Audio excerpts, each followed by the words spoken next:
Michele Mancia, graduada em Odontologia pela PUC-Minas, especialista em Endodontia pelo IPSE-MG, mestranda em Clínicas Odontológicas com ênfase em Radiologia, professora de pós-graduação da Pós-Odonto Belo Horizonte e em Ipatinga, hoje irá trabalhar o tema Acidentes e Complicações na Endodontia. Em nome do CRO Jovem de Ipatinga, gostaria de agradecer a interação de todos vocês e, em especial, a nossa palestrante Michele Mancia por disponibilizar seu tempo e seus conhecimentos. Seja bem-vinda. Boa noite, pessoal. Meu nome é Júlia. Gostaria de agradecer os nossos amigos, nossos parceiros do CRO Jovem de Ipatinga. Gostaria de agradecer o pessoal da sede do CRO de BH e, em especial, a Dental Vale hoje, que nos disponibilizou um kit para o sorteio no final da live. E agradecer também a nossa palestrante Michele Mancia. Vou passar agora um videozinho em homenagem a ela.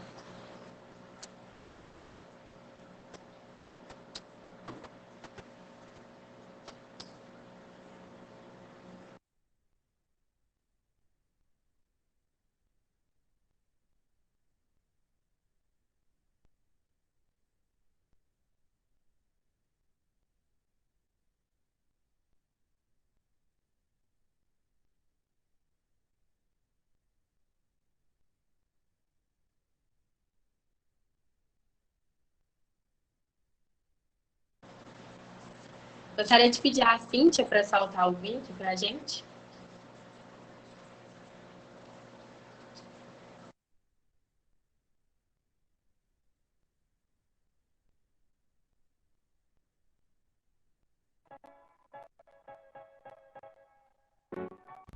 Michele Mancia, graduada em Odontologia pela PUC-Minas, especialista em Endodontia pelo IPSE-MG, em Clínicas Odontológicas com ênfase em Radiologia, professora de pós-graduação da Pós-Odonto Belo Horizonte e em Ipatinga, hoje irá trabalhar o tema Acidentes e Complicações na Endodontia. Em nome do CRO Jovem de Ipatinga, gostaria de agradecer a interação de todos vocês e, em especial, a nossa palestrante Michele Mancia por disponibilizar seu tempo e seus conhecimentos. Seja bem-vinda.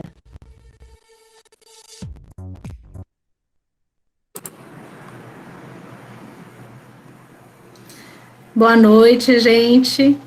Obrigada, Júlia, pela apresentação, pelo videozinho aí. Ficou muito bacana. Queria agradecer a presença de todos. Estou vendo ali um querido amigo meu, presidente do CRO agora, Rafael. Obrigada, Rafael, pela presença. Eu Muito não feliz poderia com você deixar, aqui. eu não poderia deixar de atrapalhar você, né? Nesse momento aqui, estou aqui prestigiando, estou caladinho aqui, só contemplando o seu público aqui, que está um público muito bacana, casa cheia, né? Casa Isso, cheia. que bom, fico feliz. Fico muito feliz com sua presença também. Obrigada, viu? Meu contemporâneo de PUC aí, formou antes de mim, é mais velho. Guerreamos na PUC ali, mas sobrevivemos. É isso aí, graças a Deus. Mas eu vim só te prestigiar, desejar uma boa palestra, o público está muito agarrado aí, vai ser um curso excelente, tenho certeza disso. Depois, em outra oportunidade, vamos falar sobre outros assuntos. Mas hoje à noite é sua. Um abração, viu, Mi? Prazer te ver. Obrigada, Rafael. Até mais. Até. Bom, gente, então eu vou compartilhar aqui minha tela, que eu vou fazer uma apresentação, mas eu já até combinei com a Júlia, dela, como ela que vai intermediar aí a apresentação, para a gente fazer um bate-papo legal. Então, se vocês tiverem qualquer pergunta, qualquer dúvida durante a minha fala, pode interromper, mandem aí no bate-papo, né, que a Júlia vai me interromper a qualquer momento para a gente discutir mesmo, porque são casos clínicos, né, então vai ficar de uma forma mais dinâmica para engrandecer aí esse momento. Você está sem áudio, Júlia. Eu vou ficar sem o áudio, vou ligar o áudio só para as perguntas. Tá, joia, então achei que você estava falando alguma coisa aqui. Então, vamos lá, gente, eu vou começar aqui a compartilhar. Não tá aqui, peraí.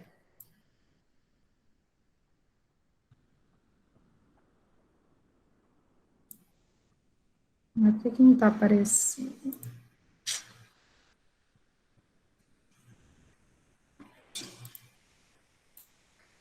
Isso.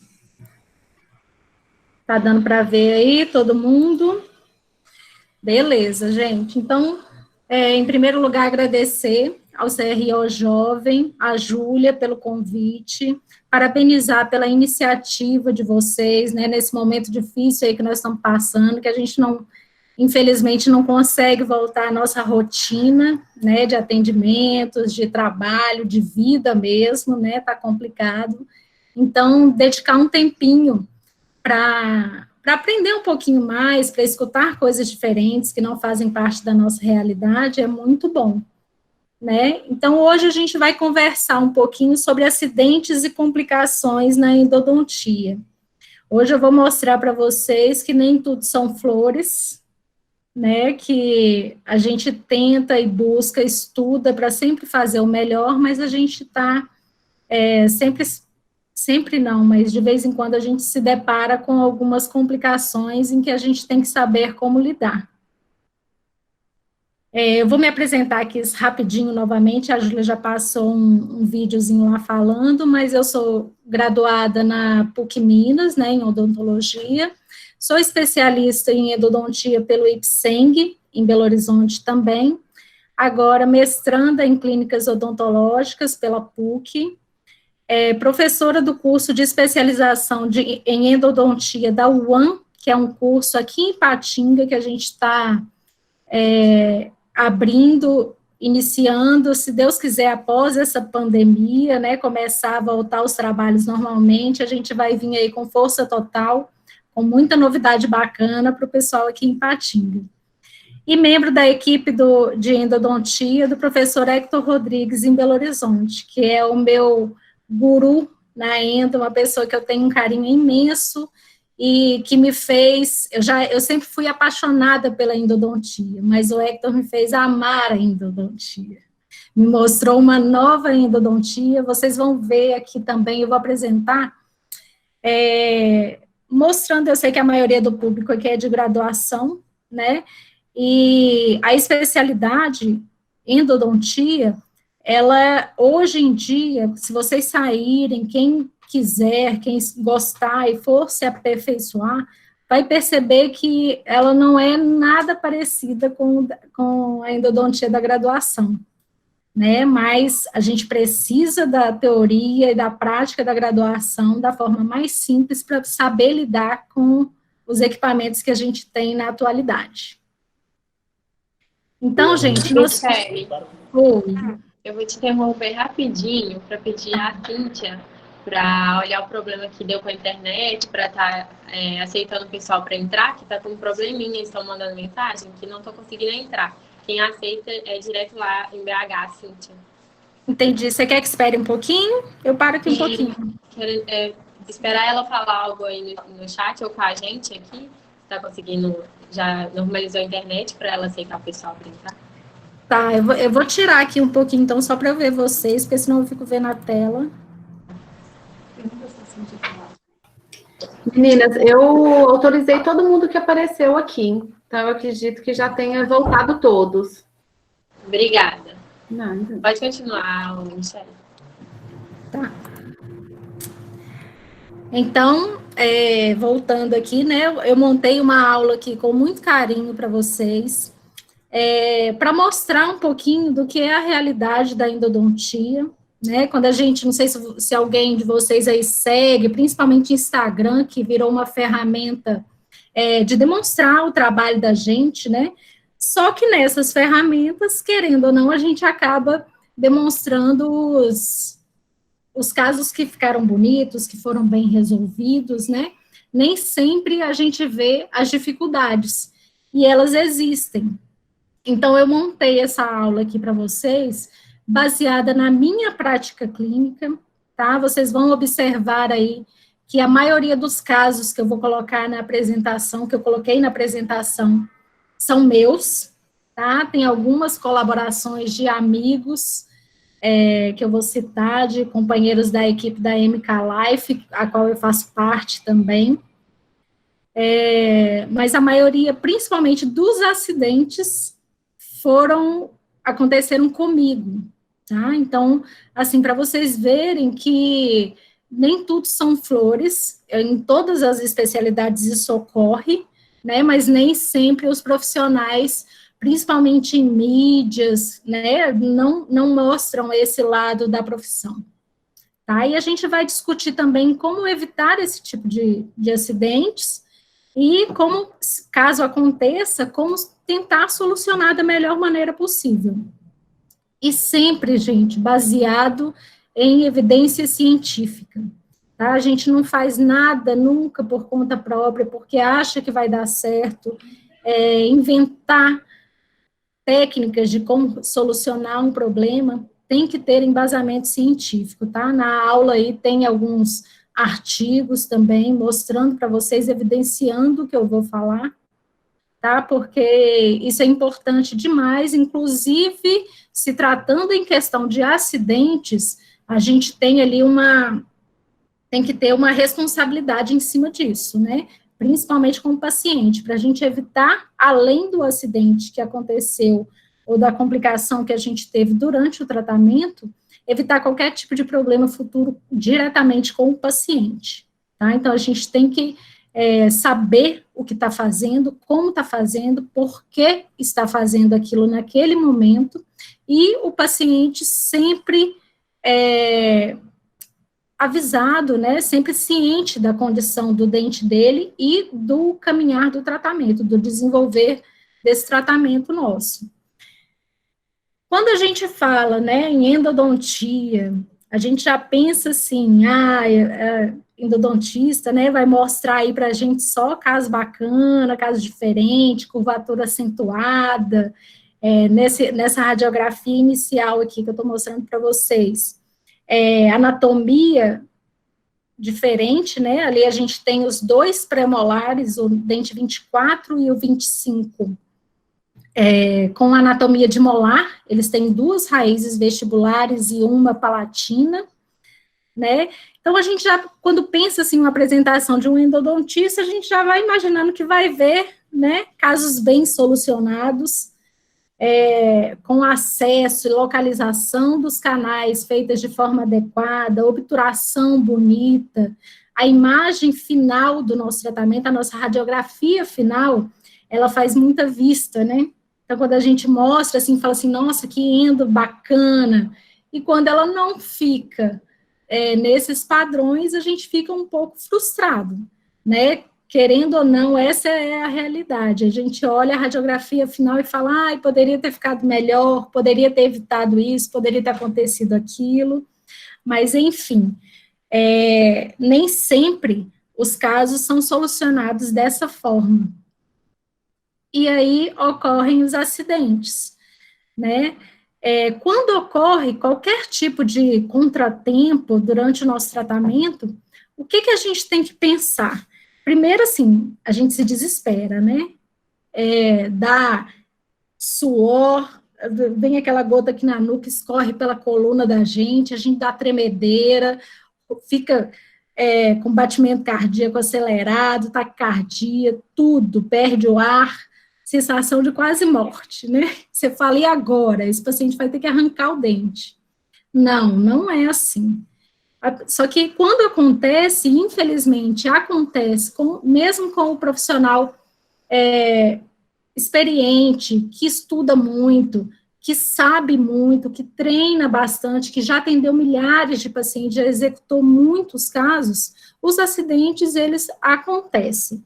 E quando acontece, a gente tem que pensar por que aquilo aconteceu, entender por que aquilo aconteceu.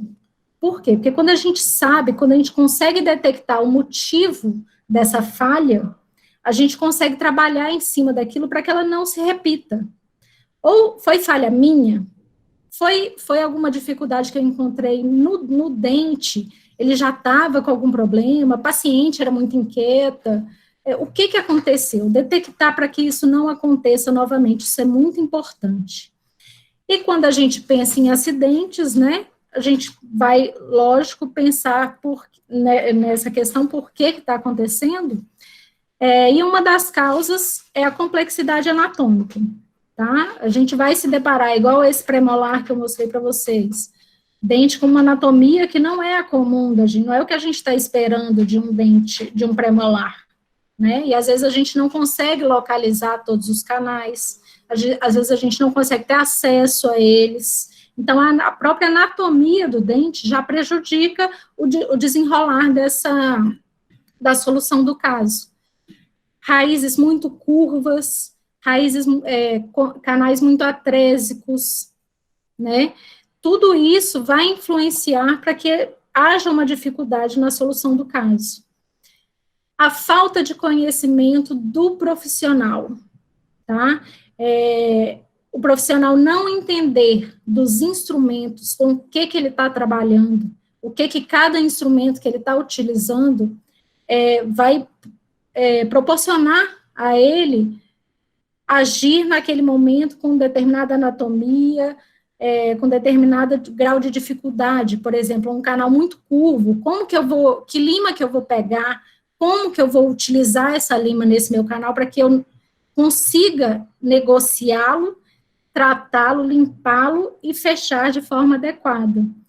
Os procedimentos técnicos, né, que é a teoria do tratamento endodôntico, a gente tem que estar ciente, a gente tem que se planejar para executar de forma adequada, então a gente tem que saber o que está fazendo e como irá fazer, para que haja uma maior chance de sucesso.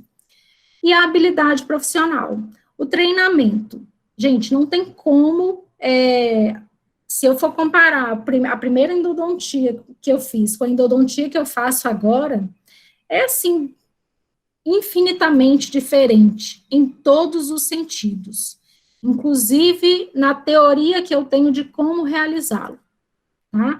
Então, o treinamento é essencial. Às vezes muitas vezes a gente passa por situações em que a gente faz um tratamento, aquele tratamento não ficou da forma que a gente gostaria que ficasse, e a gente se frustra, a ponto de falar assim, não levo jeito para isso, não dou conta de fazer isso, não quero mais fazer isso, e desiste, tá? Quanto mais a gente tenta, quanto mais a gente faz, mais a gente desenvolve essa habilidade, e as coisas vão ficando mais fáceis e mais previsíveis. E o maior inimigo do endodontista é o tempo, é a pressa. Tá? Hoje em dia a gente vê muito aí propaganda de clínicas, de dentistas que falam endodontia em 30 minutos, endodontia em 40 minutos, inclusive de molar, né? E o que a gente tem que ter ciência é que um tratamento de canal bem feito, ele precisa de tempo. Você pode até instrumentar, deixar o seu dente pronto, o espaço que você precisava para a obturação. Mas você precisa de tempo. Para quê? Para a sua solução química agir dentro do canal. Tá? A gente está lidando com o endodontista, a briga, ela é microscópica, né? Ela é com bactéria. Então, eu não sei se eu matei bactéria lá dentro, se ainda tem bactéria lá dentro. Então, eu tenho que confiar na minha instrumentação, que ela é feita de uma forma mais eficaz, hoje em dia, né, com os instrumentos mecanizados, mais rápida, mas isso não significa que eu consegui limpar o meu canal de forma adequada. Então, eu tenho que deixar minha solução química agindo para que eu tenha esse resultado, né? E quanto mais pressa a gente tem em finalizar, maior a chance de ocorrer algum equívoco durante o uso do instrumento, durante o nosso acesso, durante a localização do nosso canal. A gente tem que ter, né, paciência. Oi. Já abriu uma pergunta, pode fazer? Pode fazer. João Pedro, ele perguntou, boa noite, gostaria de perguntar para a doutora Michele, porque a maioria dos dentistas que tem a possibilidade de fazer canal não faz. Será que é medo? Algo enraizado na própria graduação? Olha, boa pergunta, e é uma coisa assim, até que eu gosto, eu converso muito isso com o Carlos, para quem não conhece, muitos aí eu sei que conhecem meu marido, Dr. Carlos Mancia, ele é dentista também, e ele ministra aula na FADIPA, e conversando com ele a respeito da endodontia lá na graduação, não é só da FADIPA, tá, deixando bem claro, são todas as graduações, a gente vê, eu consigo perceber que da minha época de graduação para hoje, teve uma queda muito grande no ensino de algumas especialidades, não é só da endodontia. Antes a gente tinha muito mais tempo de aula teórica e de clínica na endo.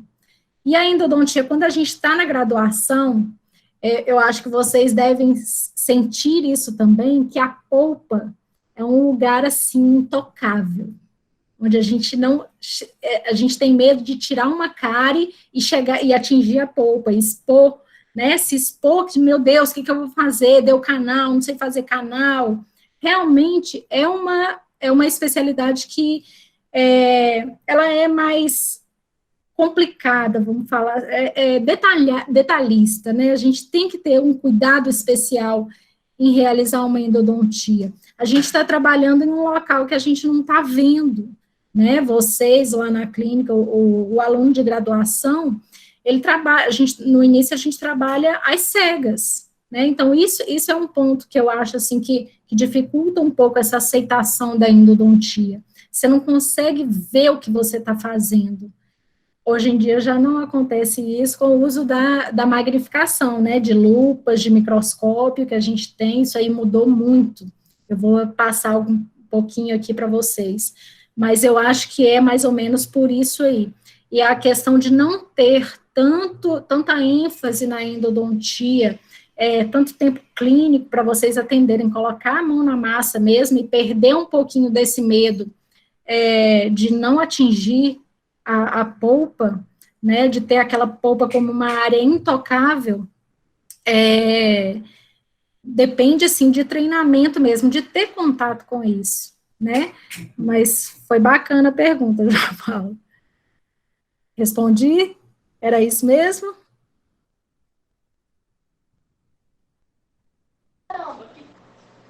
Acredito e tenho respondido, sim. Obrigada. Então, vamos lá, qualquer coisa pode interromper aí, assim que é bacana. Eu não estou vendo vocês, mas tá bom. Então, voltando aqui, a gente estava falando da pressa, né? Então, quanto mais rápido a gente tenta fazer as coisas, maior a chance de dar alguma coisa errada, tá? A endodontia, a gente precisa ser cauteloso, eu preciso do tempo para a endodontia em si, para eu ter um resultado bom, mas eu preciso também ser cauteloso nas minhas ações durante o meu tratamento, porque a chance de erros em várias etapas do tratamento é grande, tá? Se a gente tiver pressa. E aí entra, né, aquela questão que vale para todas as especialidades, que é o planejamento. A gente tem que ter conhecimento do que a gente está fazendo, do que a gente vai fazer, como executar, o que executar e como executar, de forma a conseguir ter uma maior previsibilidade no meu tratamento. Tá? Essa palavra previsibilidade, gente, levem para a vida de vocês, planejamento e previsibilidade. Isso é fundamental para que a gente eleve e muito as chances de sucesso do nosso caso. As chances de tudo da maioria, ou tudo dar certo durante o tratamento. Tá? Só que mesmo planejando, mesmo tendo uma previsibilidade maior do que a gente está fazendo, ainda assim a gente corre o risco de dar alguma coisa errada, né? E a primeira coisa que eu vou ir passando para vocês, gente, como se fosse uma linha do tempo em relação ao atendimento, tá? Então, a primeira coisa que a gente vai fazer é o diagnóstico. E acreditem, há falhas de diagnóstico, tá? Graças a Deus, essa daí eu não coloquei no meu currículo ainda, mas eu já peguei muito paciente lá no consultório, muito não, mas alguns pacientes que chegam e falam assim, doutora, eu fui fazer um canal, estava com muita dor, o dentista fez um canal num dente, eu continuei sentindo dor, aí ele olhou, resolveu abrir o outro dente, e aí, então, melhorou. Ou seja, a pessoa fez um diagnóstico errado, abriu um dente errado, tratou um canal de um dente que não precisava. Ou então, o paciente tem uma sensibilidade maior, né, porque a questão da dor é muito subjetiva. O que é dor para mim pode não ser dor para outra pessoa. Então, quando uma pessoa te fala que ela está com muita dor, a gente tem que associar outros questionamentos, outras informações para fechar um diagnóstico, tá? Então, às vezes, o paciente com muita sensibilidade, uma restauração resolveria, mas aí o dentista já opta por fazer o tratamento de canal. Então, são diagnósticos errados, né? Então, a partir do momento que a gente tem um diagnóstico fechado, uma ideia do que é aquilo, a gente vai planejar e só então agir. Eu já passei isso aqui para alguns alunos que eu creio que estão aqui na reunião, mas eu vou passar de forma rápida, só para lembrar a evolução da infecção pulpar, tá? Esse é um slide muito bacana que foi gentilmente cedido pelo Dr. Rui Rizatugo, que ele fez juntamente com o Dr. Eduardo Fregnani, são ícones da endodontia brasileira, tá? Então, aqui a gente tem um dente com sua polpa normal e o periápice normal, tá? Nesse momento, a gente não tem nada para fazer, né? Então, a gente tem uma evolução da cárie, de uma lesão cariosa. Enquanto ela está em esmalte, às vezes até já em dentina, mas o paciente não tem sintomas de uma pulpite irreversível, ela ainda é reversível, isso a gente vai ter que saber diagnosticar. Esse tratamento, ele é um tratamento conservador, né? Então, eu vou fazer uma restauração, vou fazer uma proteção da cavidade pulpar e a restauração por cima, e vou resolver o problema, eu não preciso intervir com o tratamento endodôntico. E a partir do momento que essa inflamação, ela evolui e ela se torna irreversível, aí, a partir de agora, em todas as condições, eu vou ter que ter um tratamento mais radical, que é o tratamento endodôntico, remover a polpa, limpar a área do canal radicular, né, e obturar. Então, a gente tem a parte da pulpite irreversível, seja ela sintomática ou assintomática. Essas bactérias, elas penetram no canal radicular, na minha polpa, né, necrosando. Essa necrose, ela é compartimentada, ela acontece sempre da cervical para a apical, e ela vai evoluindo de forma a chegar no meu periápice, onde vai dar a pericementite, tá? Observem ali no ligamento periodontal, deixa eu colocar aqui só para marcar. Observem essa região aqui, ó, eu vou voltar. Vou passar lá de novo, observem ela como ela vai dar uma aumentada, né? A gente tem um aumento do ligamento periodontal ali, que é quando a gente tem a pericementite. E essa infecção, ela vai evoluindo para o periodonto, dando a periodontite apical aguda, crônica, até chegar na fase de abscesso, onde ela vai buscar uma forma de drenagem, né, que seria a formação da fístula, tá? Então, essa é a evolução da infecção pulpar. Só que o que eu quero chamar a atenção aqui é que para a gente diagnosticar o que será feito com tratamento conservador e o que será realizado, de que ponto será realizado o tratamento radical, né? Então, a partir da pulpite irreversível, até a formação do abscesso, um retratamento, são tratamentos radicais. E a gente tem que saber dar esse tipo de diagnóstico para planejar o tratamento, para não correr o risco de fazer o que eu contei para vocês, sair abrindo o dente até passar a dor do paciente. Né? A gente tem que saber qual dente que é para poder tratar o foco da infecção. Não é uma roleta russa, né? De tentar adivinhar ali. E aí, a segunda fase seria a avaliação do exame radiográfico. A avaliação do exame radiográfico, né, radiografias periapicais que nós fazemos para endodontia, a gente vai começar a tirar informações para planejar o nosso tratamento. Então, aqui, olha só esse 37. Esse paciente chegou lá, já acessado no consultório, né? Mas olha a anatomia dele. Ele tem o conduto radicular na parte do terço cervical e médio imenso, bem amplo. E do final do terço médio para o apical, olha o que o canal dele faz. Ele faz tipo um círculo aqui, né? Então, quando você bate o olho nessa radiografia inicial, você já sabe que você vai enfrentar coisa difícil ali. Você vai ter que se planejar para tentar resolver essa situação. E, além disso, ele tem uma lesão periapical já envolvendo o periodonto de suporte, né, uma lesão endopério. Então, aqui a gente já tem que pensar também nesse tratamento. Então, isso tudo são informações que a radiografia já nos dá para a gente planejar. Aquele caso dos 2 pré-molares com anatomia de molar, né, 2 raízes vestibulares e uma palatina. Esse 37, uma senhora acho que ela tinha quase uns 80 anos já. E observem só o comprimento da raiz distal, né, a raiz bem longa, com curvatura, e olha a dupla curvatura da raiz mesial. Né? Então, um caso, assim, muito difícil, que eu tenho que saber escolher meus instrumentos e minhas etapas clínicas, como que eu vou proceder, e principalmente sem pressa, para conseguir resolver um caso desse de forma adequada. Mas vocês vão ver aí que nem tudo deu 100% certo, não.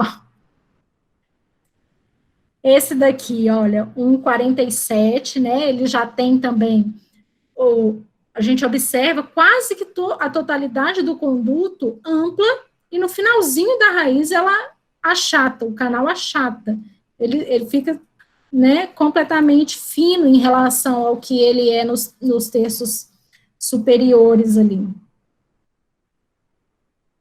Em relação, esse aqui é muito importante, em relação à altura do meu teto, a condição da minha câmara pulpar.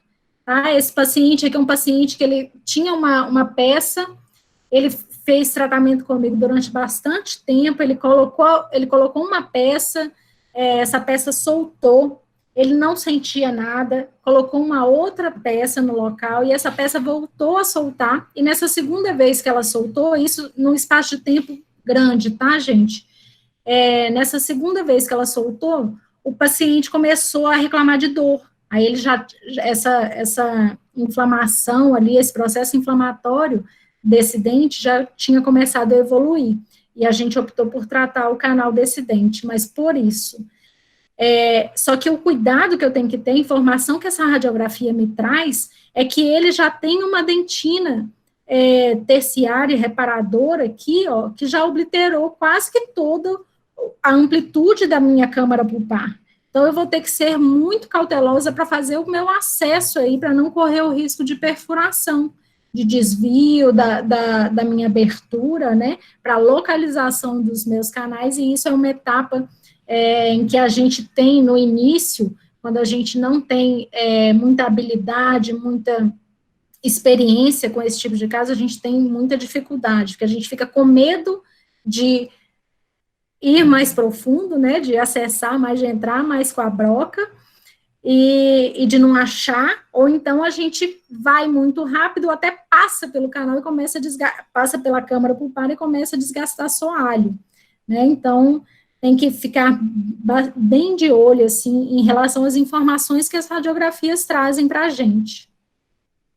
Esse caso aqui, que é um caso de um premolar inferior com uma curvatura muito acentuada no terço apical, né, é um dente premolar, gente, é um dente que a gente tem que ficar cabreira com ele, porque ele realmente traz bastante dor de cabeça quando ele foge da normalidade, tá?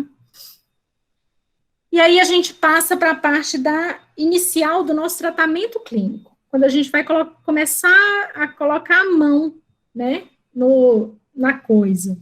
Então, aqui é a abertura e a localização dos canais radiculares. Essas aqui são imagens cedidas pelo meu amigo Dr. Rodrigo Vilagra, que faz parte da equipe da MK Life, que gentilmente me cedeu essa e umas outras imagens que eu vou mostrar ali na frente. Aqui, vocês podem observar a entrada dos canais, eles já estão preparados, tá? Eu resolvi colocar elas na aula, porque dá para a gente visualizar bem. Se eu colocasse sem o tratamento, ia ficar um pouco confusa a imagem, tá? Mas só para a gente entender o quê? Que na minha abertura, eu tenho qual que é o meu objetivo da abertura? Ter acesso, ter visualização e acesso aos canais radiculares. Tá? Eu tenho que saber o que eu estou procurando, onde que eu estou procurando, para poder achar, né? E aí a gente tem aqui, apenas para ter uma noção, tá? Lembrar um pouquinho vocês em relação aos acessos na parte superior. A gente tem que sempre lembrar a forma de acesso da cavidade pulpar em cada dente, né? Cada dente tem um tipo de anatomia diferente. Aqui eu ilustrei a condição mais comum de quantidade de canais, mas a gente sabe que isso pode variar em muito, né? Então, aqui, ó, esse daqui eu quero chamar a atenção para o primeiro molar superior. Vou mostrar para vocês aí alguns artigos, algumas informações referente ao canal MV2, tá? O tanto que ele é importante e que antes a gente, de repente, localizava um MV2. Hoje a gente sabe que ele está presente em cerca de 90% dos primeiros molares superiores. Tá? Então, a gente tem que saber que ele está lá, tem que saber onde procurar e tem que tentar tratar para não ter problema futuramente, né? Então, um dos erros principais no acesso e localização é o acesso inadequado, onde eu não vou conseguir localizar todos os canais, e o não tratamento, a não localização, né, vai originar o não tratamento desse canal. Então, lá na frente eu vou ter problema também. Então, aqui ilustrando para vocês a parte do acesso e dos canais da arcada inferior, né? Esse aqui é só para lembrar, tá, gente? Em relação ao tamanho desses acessos, não sei se vocês seguem algumas pessoas, alguns endodontistas aí, e recentemente teve uma onda, ainda tem, né, mas teve uma onda dos acessos ninjas, que chama, né, que é um furinho na oclusal do dente, para ter acesso aos canais radiculares. Olha como é pequenininho, um furinho mesmo. Isso daqui começou com o intuito de preservar a estrutura dentária, tá?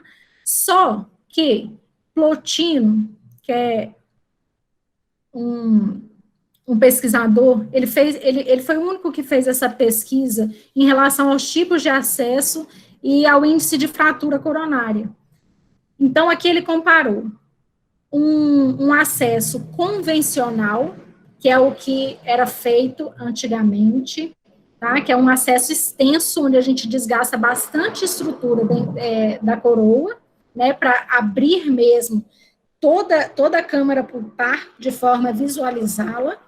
A gente tem um acesso conservador, que seria esse aqui em verde, que ele é mais, o próprio nome já diz, né, mais conservador que o convencional, e tem o acesso ninja, que é esse pontinho na oclusal.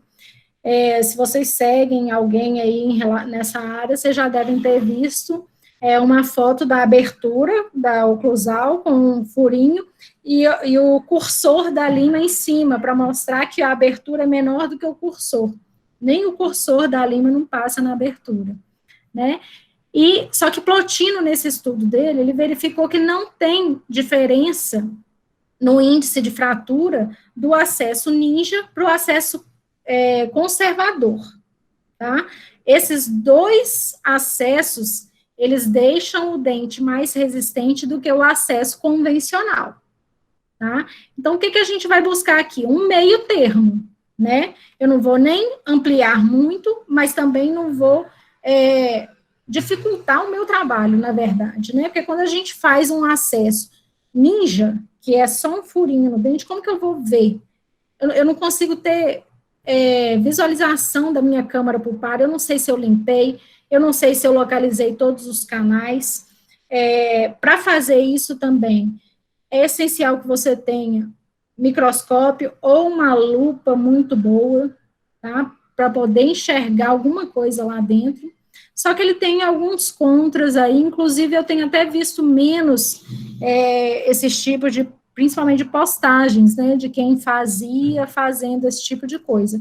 E também tem gente que faz muito bem, então, né, mas para a gente, seres humanos normais, que não tem essa habilidade de tratar dentes com essa abertura minúscula, o acesso conservador é o mais indicado, tá? Visando localização de canais, limpeza e manter a estrutura do meu dente mais resistente.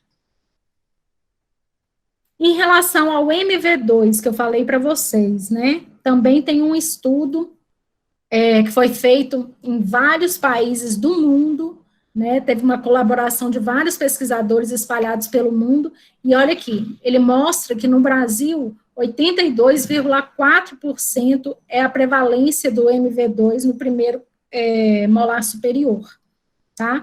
Um outro estudo realizado por Tora Abinejad, esse aqui também é referência na endodontia mundial, né? Ele publicou esse artigo aqui já se referenciando a 92% de prevalência do MV2 nos primeiros molares superiores, né? Então, nem sempre é fácil localizar, nem sempre é fácil, depois que a gente localizou, conseguir tratar ele, tá? Às vezes a gente não consegue ter acesso a ele, a gente não consegue entrar com uma lima, né? Então, a gente tem que lançar a mão aí de outros artifícios para evitar de ter um problema futuro de reinfecção desse dente, né?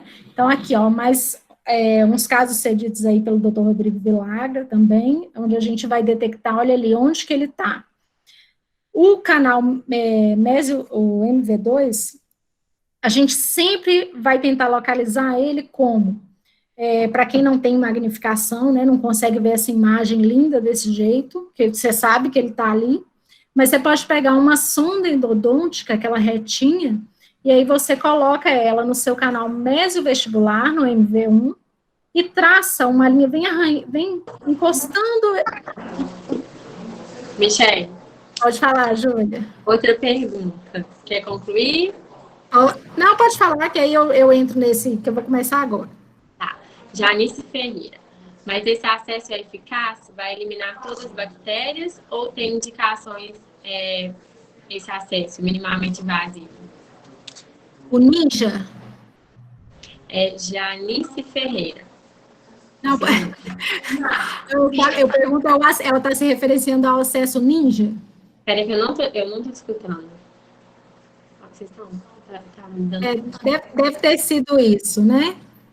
Olha, para a gente conseguir uma limpeza adequada num acesso ninja, igual eu falei, a gente tem que ter a magnificação, tá? Tem que ter iluminação para você conseguir detectar os canais, e existem algumas formas de limpar a câmara pulpar só por aquele acesso pequenininho, por aquele buraquinho feito lá na oclusal, tá? É muito mais difícil, tá?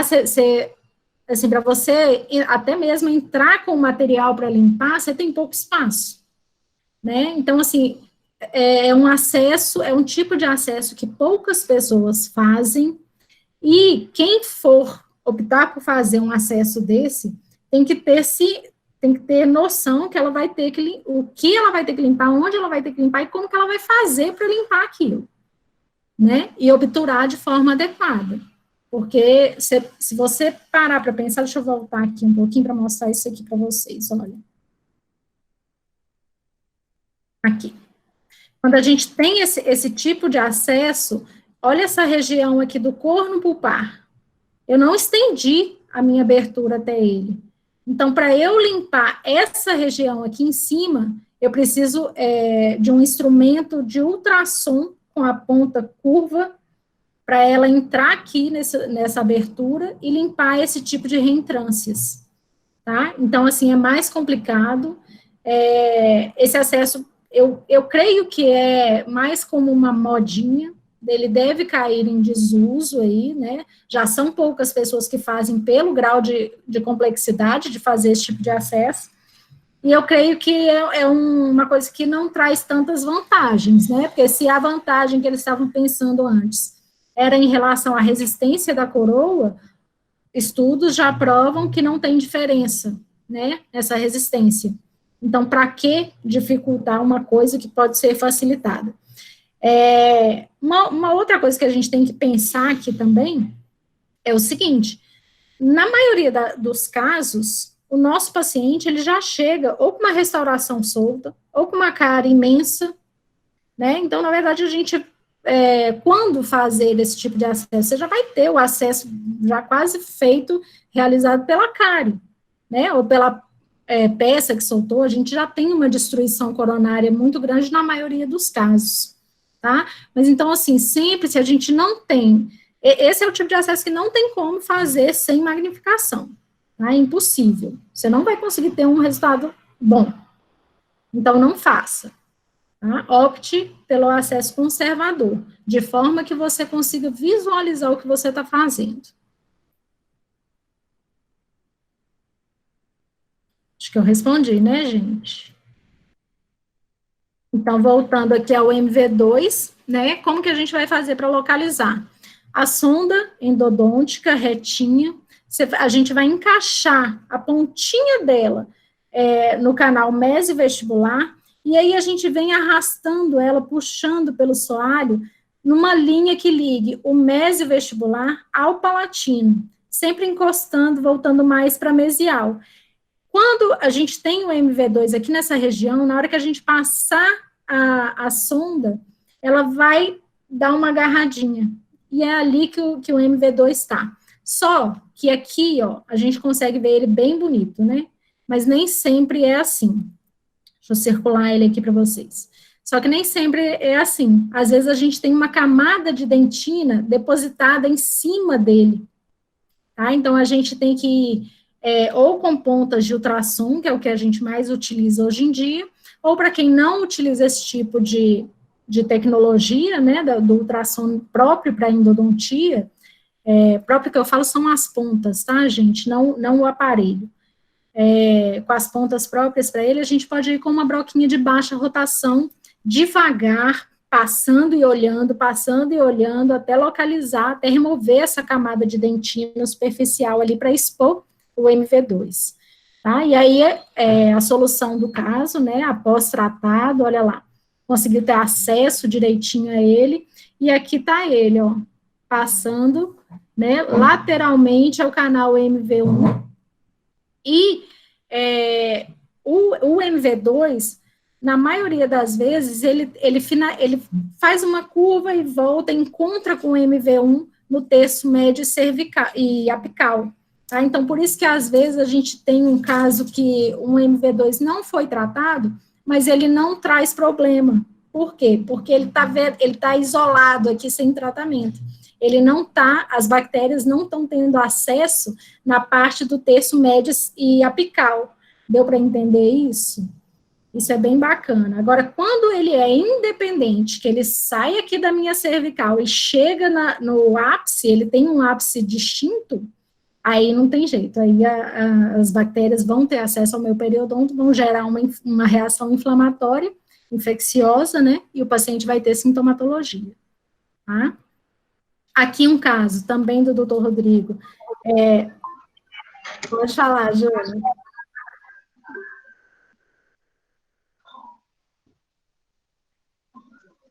Pode continuar. Vamos lá.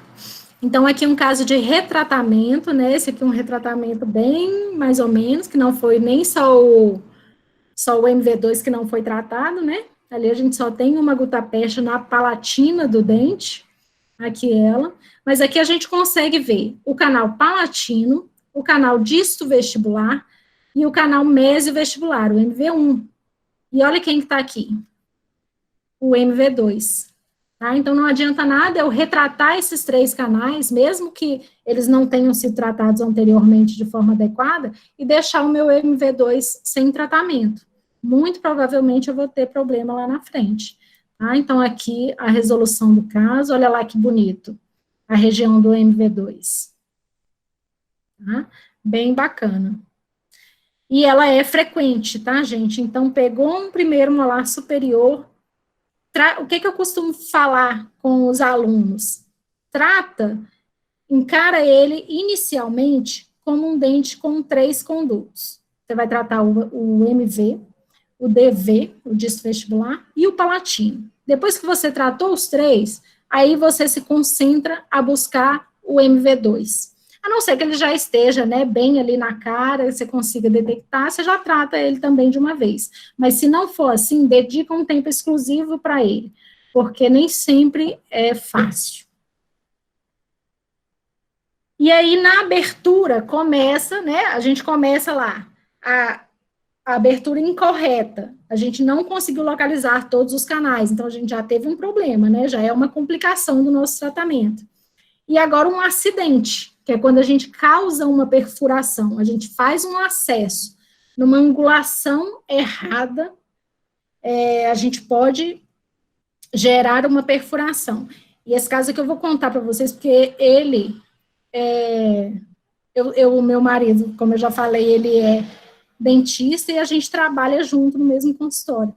E esse dia que eu fui atender essa paciente, eu não lembro por que foi, mas isso eu conto para todo mundo, que a gente teve uma discutiu por alguma coisa, e eu fiquei brava, nervosa, né, e saí, minha paciente já tinha chegado, e eu fui atender, aí tá falando aqui que eu estava errada, mas aí eu fui atender ela, já com o psicológico avalado, né, e assim, a gente já vai assim, na confiança, que a gente sabe fazer, está acostumado a fazer aquilo, só que a tal da pressa, né? Você não quer sentar ali, você não está com a cabeça no paciente, no problema que você vai ter que solucionar, né? O problema do paciente. E aí eu já cheguei e já fui quente abrindo o dente. E na hora que eu fui fazer a minha odontometria, que eu coloquei minha língua, começou aquele sangramento, e eu tô assim, ai meu Deus. Fui olhar, perfurei. Entrei totalmente errado, a inclinação da minha broca totalmente errado por pura displicência, gente. Essa eu assumo, assino embaixo, tá? Então, são coisas assim que a gente tem que ver, é o que eu falei lá no início, detectar o que causou isso. Esse daí fui eu. Eu não estava concentrada no que eu estava fazendo para atender. Eu deveria, se eu não estava bem, marcar ela, dispensar, marcar ela uma outra sessão, para não ocorrer esse tipo de coisa. Né? Mas, infelizmente, ocorreu. E aí, o que a gente faz? Como aqui, na hora que aconteceu isso, essa paciente, ela estava com uma pulpite irreversível, mas estava em fase inicial. Então, quando é assim, a gente opta por fazer em sessão única. Para quê? Quando possível, né? Para quê? Para evitar contaminação entre as sessões, né? Uma recontaminação dos canais e, no caso aí, do local da perfuração. Então, eu fiz já de uma vez a endodontia dela, coloquei hidróxido de cálcio aqui. Nessa fase, eu não fiz ela toda de uma vez, estão vendo que estão com curativo aqui, mais por causa do psicológico mesmo, tá? Eu já estava assim, acabar logo isso, e já com raiva de mim por ter feito isso, né? Só que marquei, tá, mandei para casa, falei assim, na próxima sessão eu resolvo. Marquei ela, e aí, olhem só a angulação, gente, nada a ver, né? Angulação completamente errada e por descuido, só que isso acontece, e não é só quando a gente não está bem. O que a gente tem que observar? A angulação do dente na arcada dentária. Eu posso ter um dente girovertido, então eu tenho que detectar isso antes de fazer minha abertura, para eu ir no local certo, na direção correta. Se a gente tem, igual ela tem aqui, ó, ela perdeu o dente 6, né? Se esse dente 5 dela tivesse inclinado aqui um pouquinho para distal, distalizado, ele ia estar numa angulação diferente também. Então, esses são um dos principais motivos para perfuração coronária, que é quando a gente perde a noção, quando a gente entra em uma angulação errada, incorreta. Tá? Só que tem como solucionar. Aqui, como ela foi perfurada, a perfuração, onde realmente rompeu a dentina, foi abaixo do nível ósseo, então eu optei por fazer o preenchimento, o vedamento ali com o Biocer Repair da Angelus. Esse daqui é como se fosse um MTA, tá? Só que ele já vem pronto para uso, ele vem como se fosse um cotossol. Ele é bem fácil de manipular, de colocar lá no local, e vedei por cima com resina flow, tá? Para segurar aquele material lá dentro. E, graças a Deus, essa paciente está bem, não teve mais nada, né, não teve nenhuma complicação pós-perfuração. Ela já teve acompanhamento já há mais tempo, e está tudo certo, né? Então, o que a gente tem que perceber é que quando a gente tem um acidente, alguma complicação durante o tratamento, se a gente não sabe resolver na hora, ou se não tem condições para resolver na hora, que muitas vezes acontece, que a gente fica nervoso mesmo, ou com raiva da gente de ter feito coisa errada, a gente tem que parar, pensar, pesquisar, estudar, pedir ajuda, para saber como resolver, tá? Isso não é o fim do mundo, gente, acidente acontece, e não é porque aconteceu um tipo de acidente que eu vou ter que mandar esse paciente extrair o dente, não. E nem me sentir a pior das pessoas, porque não vai ser a primeira, tá? Nem a última, né, que aconteceu. E a gente vê aí dentistas com alto gabarito, pessoas que a gente admira, e que acontece com elas também, tá? Então, se você vê aí, imagina que um endodontista só faz coisa, um endodontista bom, só faz coisa top, só faz coisa certa, só tem caso lindo, não é verdade. Tá? A maioria, sim, lógico, porque ele tem conhecimento e ele tem habilidade para fazer isso, mas ele vai ter casos que não vão ficar perfeitos.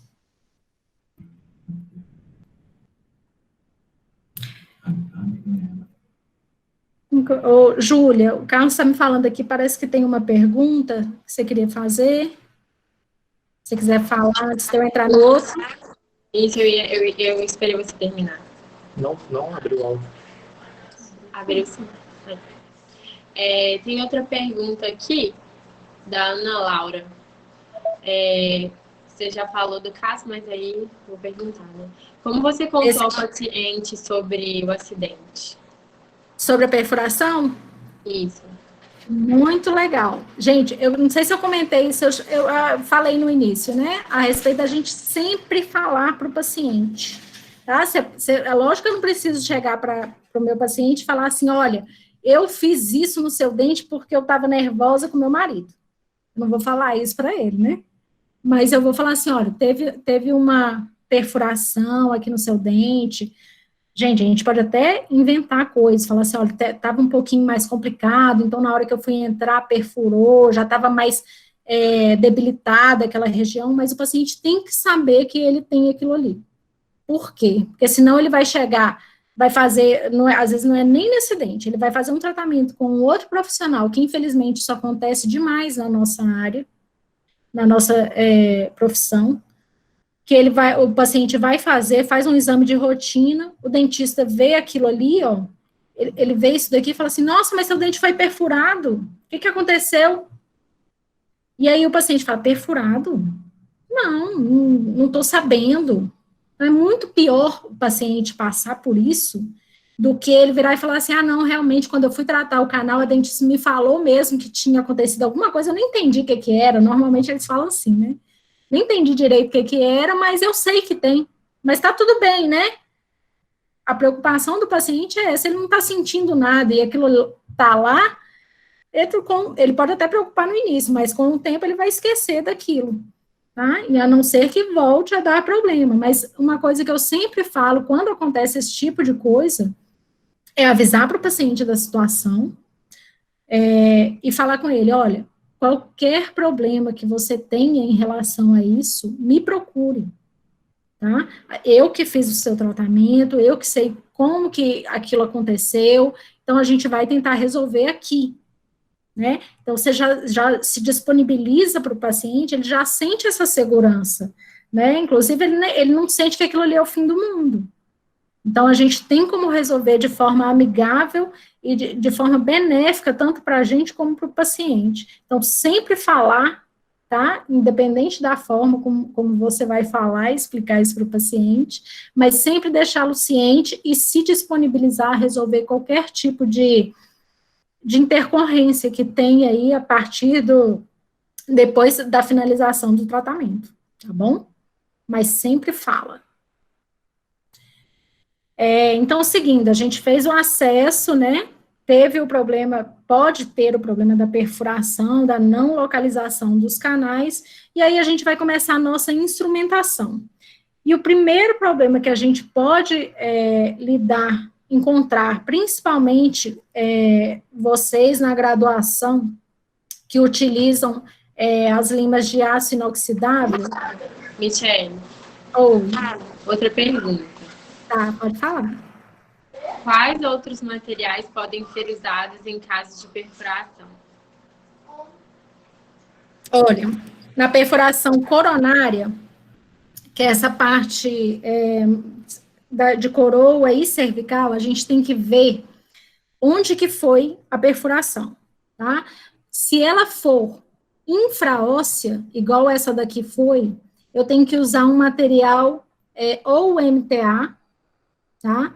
Ou o Biocerriper, que é um material mais novo, né, lançado aí no mercado, mas que ele é como se fosse um MTA, vamos pensar assim, para eu não entrar muito profundamente em relação ao biocerâmico, mas ele induz neoformação óssea. Então, para quando a gente tem essa região onde a gente não é capaz de controlar a umidade, eu tenho que usar o MTA, tá? Porque se eu for colocar uma resina, um ionômero ali, ou qualquer outro material, eu não vou ter o vedamento adequado dessa região. E o MTA, ele toma presa por expansão, ele gosta da umidade. Então, se eu tenho uma região úmida, inclusive com sangue, né, ele vai ter uma expansão e vai vedar melhor essa região, tá? Agora, se essa perfuração for supraóssea ou supragengival, e eu conseguir controlar a umidade, eu posso vedar só com resina ou com ionômero, tá bom?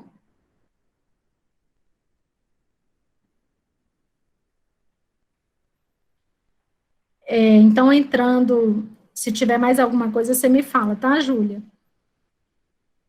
Então, entrando aqui na parte da instrumentação, aqui a gente já está dentro do canal radicular, né? Então, para vocês na graduação que utilizam as limas de aço inoxidável, elas são limas com menos flexibilidade, são limas mais rígidas, mais resistentes. Então, quando a gente tem um canal, uma raiz com uma curvatura acentuada, e a gente entra com a lima de aço inoxidável reta, né? Ela começa a formar um desgaste na região da curvatura. E isso aqui, como que a gente vai sentir, como que a gente vai saber que a gente está fazendo isso? Primeiro, a gente não vai conseguir chegar no comprimento que a gente mediu na radiografia, ou se utiliza o localizador apical, você não vai conseguir ter a medida exata, porque ele não vai ler, né? e você vai sentir que essa lima, ela tá batendo duro. Quando você entra, encosta lá, ela bate como se fosse uma superfície dura mesmo. Você vai sentir que ela não fisga. Quando a gente está no caminho correto, no caminho original do canal, na hora que a gente faz o movimento de um quarto de volta com a lima, ela dá como se fosse uma presa, ela dá uma bicada lá na dentina e você sente ela prendendo um pouquinho e você vai fazendo o movimento de um quarto de volta, puxa. Tá? Se não tiver tendo essa sensibilidade, você está batendo ali, forçando a lima, e a lima não vai para lugar nenhum, tá errado. Tá?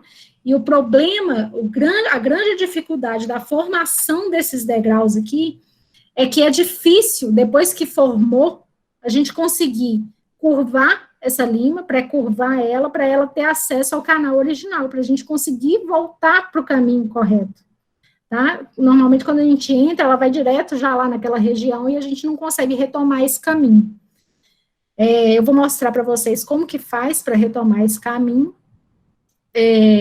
mas antes eu vou mostrar esse caso. Olha, ficou até... Pode falar, Júlia, antes de eu começar o caso. A outra pergunta, né? Uhum. Isabela Lin. Não, calma. Carolina. Aqui embaixo, Carolina. A perfuração sempre vem acompanhada de sangramento? Se ela for abaixo da gengiva ou na região óssea, normalmente sim, porque a gente atinge o ligamento periodontal. Né? Na hora que a gente atinge o ligamento periodontal, seja pela broca, ou quando a gente insere a lima na perfuração, a gente vai induzir um sangramento, porque aquela área é irrigada. Né? Então, na maioria das vezes, um dos indicativos de uma perfuração é o sangramento. Já tem outra pergunta. Gisele, quando acontece algum tipo de acidente, esse paciente vai precisar de acompanhamento depois de restauração? Se sim, quanto e quanto tempo tenho que remarcar esse paciente? Tá, ótima pergunta. Na verdade, assim, é indicado para todo o tratamento de canal, toda a endodontia realizada, mesmo sem acidente, a gente fazer um acompanhamento desse paciente, tá? Quando não tem lesão, para a gente se certificar de que o tratamento foi adequado e o paciente continuou sem formação de lesão, né? Aquela infecção não progrediu após o tratamento endodôntico, não teve falha no tratamento endodôntico, né? Ele teve sucesso. Quando tem lesão, para a gente acompanhar essa lesão, ver se ela está regredindo. E no caso dos acidentes, principalmente, aí tem que ter mesmo, né? Então, a gente até força, como é que eu vou falar? Fala bastante com o paciente, conscientiza ele, reforça com ele que ele tem que fazer esse acompanhamento. Inclusive, para você assumiu uma coisa que aconteceu com você, né? Durante o tratamento que você estava realizando, aconteceu um acidente. Então, você se compromete a acompanhar esse paciente, mas ele tem que ter o compromisso de ir também, tá? E aí, você pode marcar. Aí, a questão do tempo depende muito da gravidade, de como que está a situação do paciente. Nos casos de endodontia com lesão, sem lesão, a gente marca a cada 6 meses, durante um prazo de pelo menos 2 anos. Tá? Então, ele vai fazer 4 raios-x de acompanhamento. E nos casos de acidentes, dependendo do que for, da situação, se às vezes estava com uma lesão muito grande, fraturei uma lima, e não consegui remover, por exemplo, e não consegui limpar o ápice. Então, ali já está tudo complicado, né, naquela região. Aí eu já marco esse paciente, por exemplo, daqui 1 mês, daqui 2 meses, e a gente sempre avisa a ele que qualquer persistência de sintoma ou aparecimento de novo sintoma, para ele te ligar, radiografar, para você ver como que está aquilo. Tá? Então, o acompanhamento é fundamental. Michele, mais uma pergunta. Pode fazer, aí essa que é legal. Existe algum tipo de tratamento de trinca, fratura radicular com materiais tipo NTA? Olha, Tipo MTA. Existir, existe, tá? Casos de trinca e fratura, né, gente, não tem muito como o que fazer, não, tá? A trinca, dependendo se o paciente não tiver sintomatologia e ele não tiver nenhuma reação inflamatória ao redor dessa trinca, a gente pode ir mantendo o dente, tá? Existe um japonês que ele faz uns milagres aí, umas coisas bem malucas, né? Inclusive de dente fraturado mesmo, aberto, que ele cola o dente, não é o MTA, tá? É como se fosse um super bonder mesmo, que ele tira o dente, cola o dente, reimplanta, e em alguns casos aí tem sucesso, mas isso não se faz na rotina clínica, tá? Caso de trinca e fratura são bem complicados, até mesmo para trinca, principalmente para diagnóstico de trinca, né? Mas na grande maioria das vezes esses dentes são condenados, tá, para extração. Só o tratamento, o MTA ou o biocerâmico, ele não vai resolver o problema da trinca. Ok? Então, vamos continuar aqui. Em relação ao degrau. Gente, tem muita coisa ainda. Então, aqui em relação, a gente teve, né, olha aqui nesse caso, é até bem parecido com o esquema que eu coloquei aqui para vocês. Quando eu realizei esse acesso, eu forcei, imaginem aqui essa situação, e eu continuei instrumentando, tá? Nesse caminho, forçando ele um pouquinho, e fui criando, na verdade, um outro canal, né? A minha lima não acompanhou a curvatura do meu dente, e eu fui criando um outro canal. Nesse caso aqui, não chegou a perfurar, tá? Você vê aqui que nem tem extravasamento de cimento aqui, não, mas assim, deve ter ficado um meio micrômetro aí para perfurar, né? Ficou muito próximo. Mas isso daqui, o que acontece? Quando eu criei esse degrau e continuei instrumentando, eu criei nesse dente um falso canal. E se eu continuasse instrumentando ele mais ainda, eu ia realizar uma perfuração radicular, tá? Isso pode acontecer, também não é indicativo de que o paciente vai ter que extrair o dente, a gente tem como vedar essa região desse falso canal aí, e ir acompanhando o paciente, tá? Muitas vezes esse tipo de situação não traz problema. E, nesse caso, eu consegui retomar o meu canal original, tratei, obturei de forma adequada. Então, a tendência é essa lesão, o paciente tinha uma lesão extensa e, infelizmente, não voltou para acompanhamento. Mas se não voltou, é até um bom sinal, né? Que é sinal que não está sentindo nada. Mas a tendência é essa lesão regredir, que ela foi vedada de forma adequada. Tá? Então, para retomar esse canal, aconteceu o degrau, não estou conseguindo descer, não estou conseguindo progredir com o meu tratamento, o que eu tenho que fazer é pré-curvar a minha lima, tá? Pré-curvar a lima, gente, eu estou falando aí, na maioria das vezes, de uma lima 10, de uma lima 15, de limas de calibre menor, tá? Que vão agir nessa parte apical da minha raiz, né? E quando eu falo pré-curvar, não é dobrar a lima inteira, não. Isso daqui é uma lima pré-curvada, tá? A gente vai utilizar o pré-curvador, né? Esse aqui é um modelo, tá? Mas existem vários. Eu já tive a oportunidade de ver que alguns alunos nem conhecem esse tipo de instrumento. Então, fica uma dica aí para vocês, quem for mexer com endodontia, adquiram, tá? Porque isso aí tem que estar na bandeja clínica diária da endodontia, para você poder fazer essa curvatura aqui.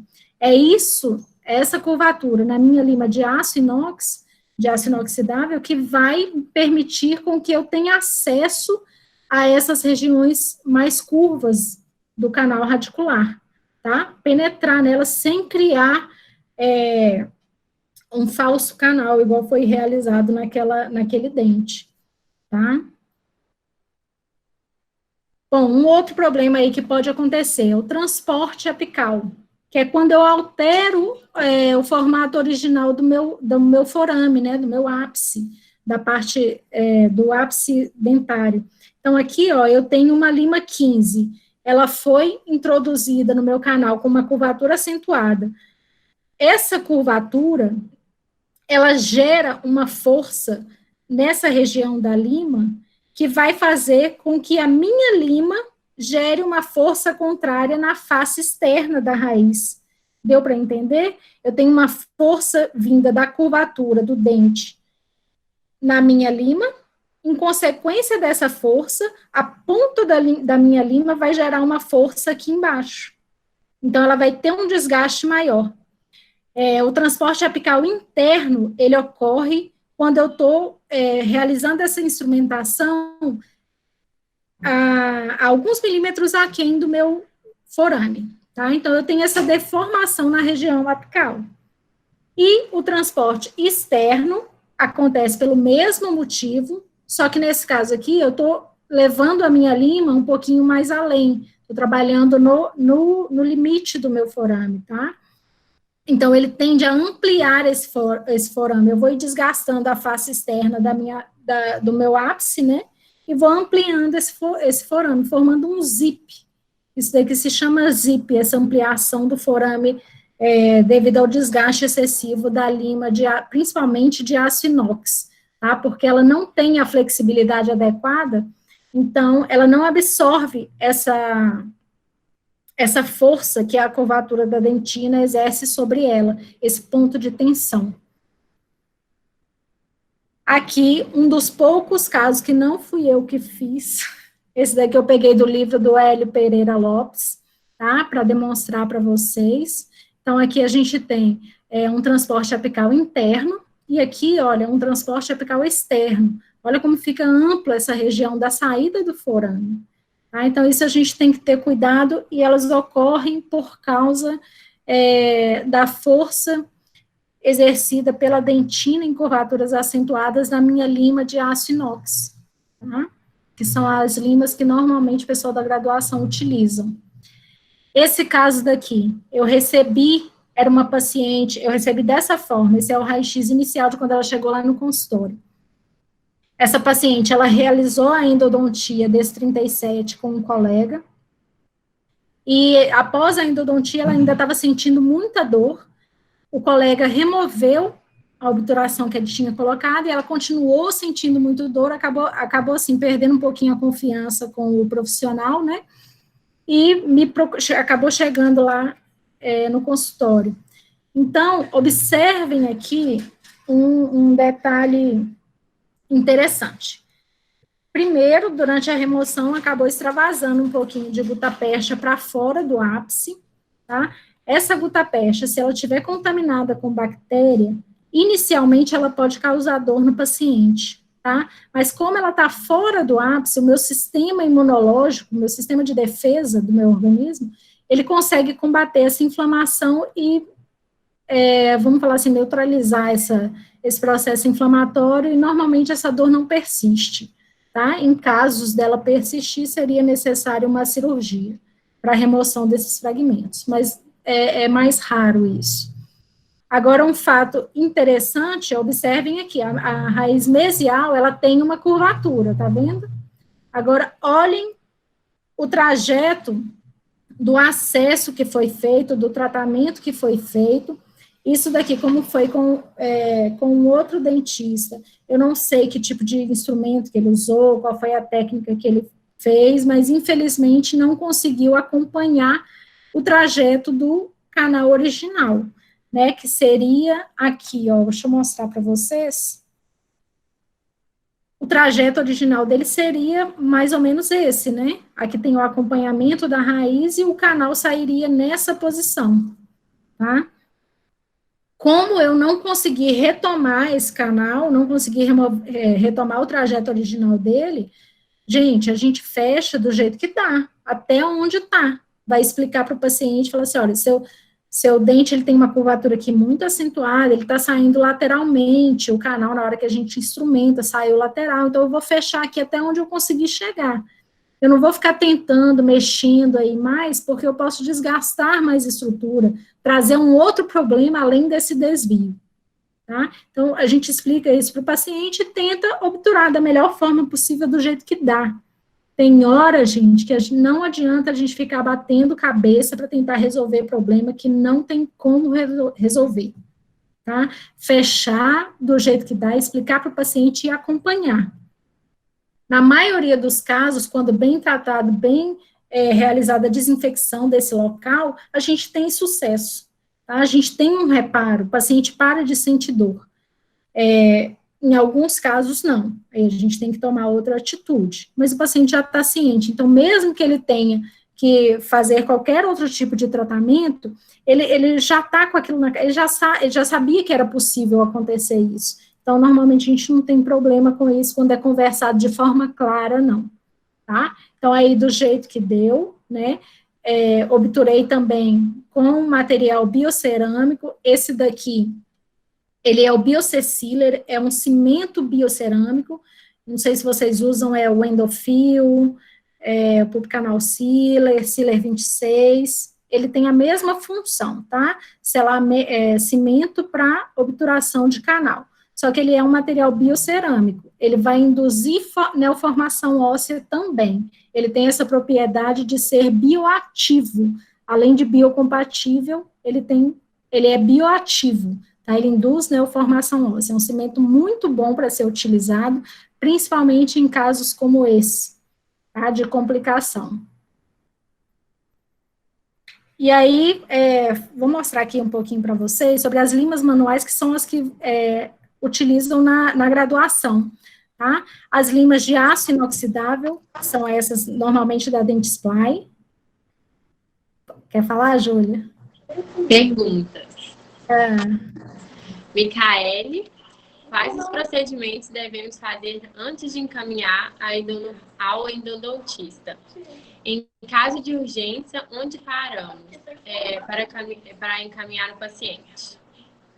Tá, se você tem alguma habilidade com a endodontia, você vai fazer o acesso, vai fazer a pulpectomia, né, a remoção do nervo do dente, mas de preferência, se o paciente tiver com dor e infecção já no periápice, o mais interessante é você chegar com a sua instrumentação inicial, que seja com uma lima 10, com uma lima 15 só, mas chegar com ela no ápice, tá? Mas isso depende da habilidade do profissional que está atendendo a urgência. Se você não tem habilidade, não tem como é que eu vou falar? Se você não se sente capaz de fazer isso, faça só o acesso para aliviar a pressão ali naquele dente, né, drenar, se for o caso, de secreção purulenta, e já encaminha, tá? Mas aí vai depender da habilidade do paciente em relação, do dentista, em relação à endodontia, tá? E em casos também, por exemplo, às vezes o dentista faz a endodontia no consultório, mas não é especialista, né? Se você tem um caso em que você começou e viu que não teve jeito, você não está conseguindo, você não se sente capaz de superar aquela dificuldade, você não tem os equipamentos necessários para aquilo, aí também encaminha para um especialista que tenha capacidade para resolver isso para a gente, porque às vezes quanto mais a gente se depara com uma dificuldade, quanto mais a gente mexe, quanto mais a gente tenta resolver aquilo sem ter o material adequado, sem ter o equipamento adequado, sem ter a habilidade necessária para aquilo, a gente acaba piorando a situação. Tá? Então, às vezes, uma coisa que era fácil de resolver se torna difícil, ou às vezes até impossível, né, levando a necessidade de extração. Tá? Então, essa linha aí de decisão de quando encaminhar vai mais ou menos por isso, tá? E a necessidade da pulpectomia ali, de preferência, atingir o comprimento total da raiz, tá? Porque aí sim a gente vai conseguir aliviar mais a dor do paciente, porque às vezes a gente abre o dente, não faz nada, às vezes a dor até piora, né? A gente acaba piorando o quadro do paciente, tá? Então, treinamento, gente, eu falo isso para os para aluno de graduação, a gente não precisa gostar de endodontista, a gente não precisa ser de endodontia, a gente não precisa ser endodontista, mas a gente vai, querendo ou não, se você abrir um consultório, for trabalhar em qualquer lugar, você vai receber paciente com dor. Lá na placa do seu consultório não vai estar escrito, não atendo dor, paciente com dor. Né? Então, você tem que saber, pelo menos o básico, aliviar, ou se você tem alguém do lado que você já encaminha, ótimo, mas se você não tem, você tem que saber fazer pelo menos o básico. Tá? Isso a gente está lidando com pessoas, né? O dentista, ele trabalha com pessoas. Então, a gente tem que ter esse cuidado com eles. Outra pergunta. Pode falar. Ana Laura, ele tem bom poder de escoamento? O Biosecile? Isso.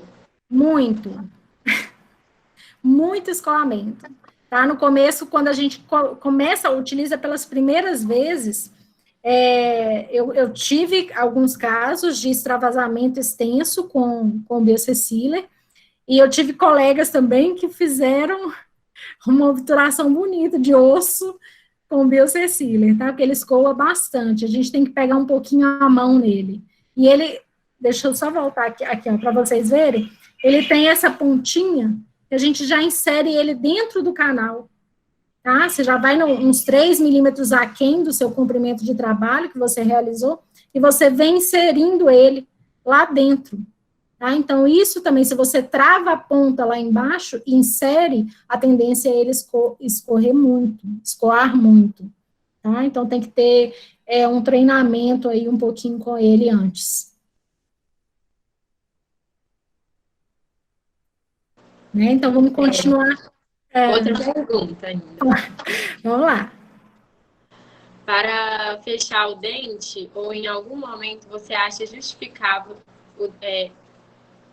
ficou solto. Para fechar o dente, ou em algum momento você acha justificável o dente aberto? Em questão de atendimento de urgência, deve ser, né? Acredito. Deixar o dente aberto entre uma sessão e outra. Olha, hoje em dia a gente sabe que esse tipo de procedimento... Ela diz que é isso mesmo.